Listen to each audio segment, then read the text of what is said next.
Nós todos estamos vivendo uma situação de isolamento, né, e confinamento. Então, o isolamento ele é uma situação que altera, né, a nossa senso-percepção, altera a nossa cognição, né? Então, é comum que numa situação de isolamento a gente comece, né, a viver uma série de mudanças, né, nas nossas relações com a realidade, né? E o confinamento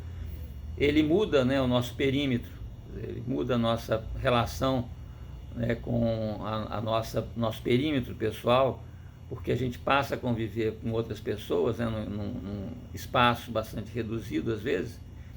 o que altera também bastante o estresse, né, a nossa relação de estresse pode ficar bastante acentuado. E nessas condições, a gente começa a perceber algumas coisas com mais clareza, por exemplo, né, que a gente tem,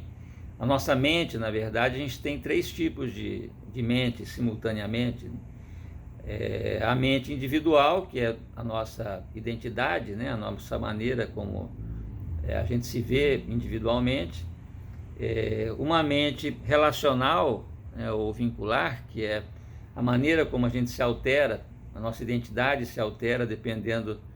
da relação, da pessoa com quem a gente está implicado, envolvido.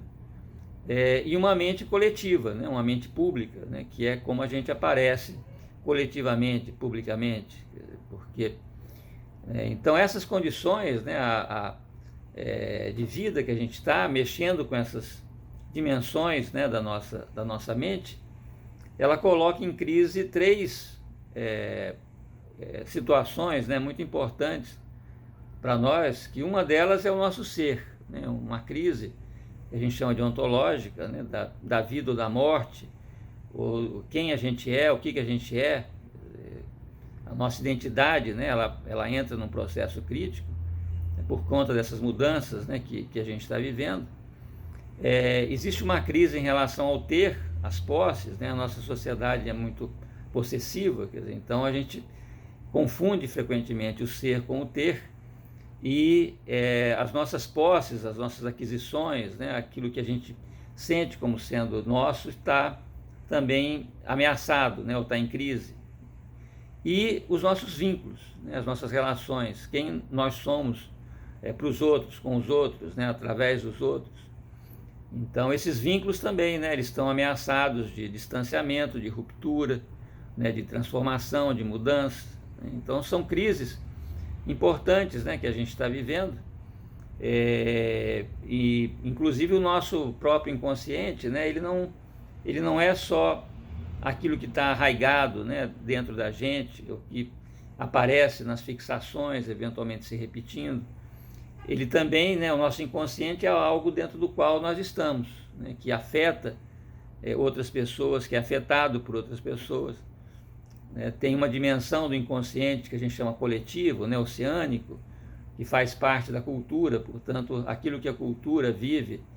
não só atualmente, como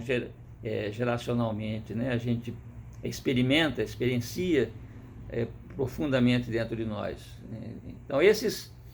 efeitos, né, do inconsciente, eles são ordenados, né, por aquilo que a gente chama de pactos, né, ou de alianças inconscientes, né, porque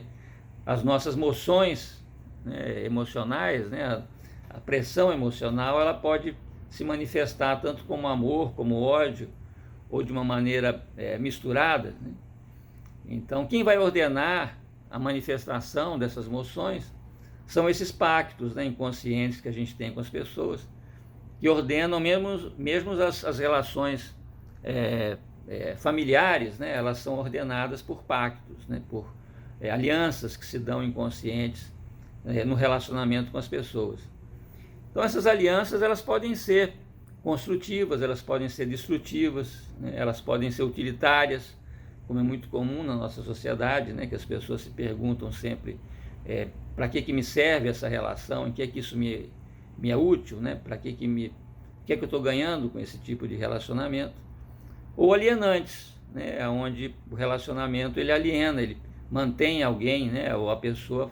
isolada de uma certa realidade. Então esses pactos eles podem ser tanto entre pessoas, né, entre elas mesmas, ou entre pessoas contra terceiros, ou em relação a terceiros, que é muito comum nas famílias, né, nas instituições. Portanto, essas dimensões, né, que a gente está vivendo coloca, né, em evidência certas dimensões da nossa vida, né, que a gente não está tão acostumado a lidar na nossa cotidianeidade. Quer dizer, então, essa experiência, né, ela nos faz sentir uma situação paradoxal, que ao mesmo tempo nós nos sentimos sozinhos, né, como a gente, quando está diante, né, de uma situação de crise, a gente se sente isolado, como quando a gente ninguém pode comer pela gente, beber pela gente, sorrir pela gente, chorar pela gente. Então a gente está nessa solidão existencial, mas ao mesmo tempo, né, a gente tem essa noção que a gente nunca teve sozinho, a gente nunca está sozinho, porque, né, aquilo que a gente vive pode influencia outros, né, é transmitido para outros, e os outros também, né, podem nos transmitir, nos influenciar, ao mesmo tempo que estamos, portanto, sozinhos, a gente também está sempre, né, com os outros.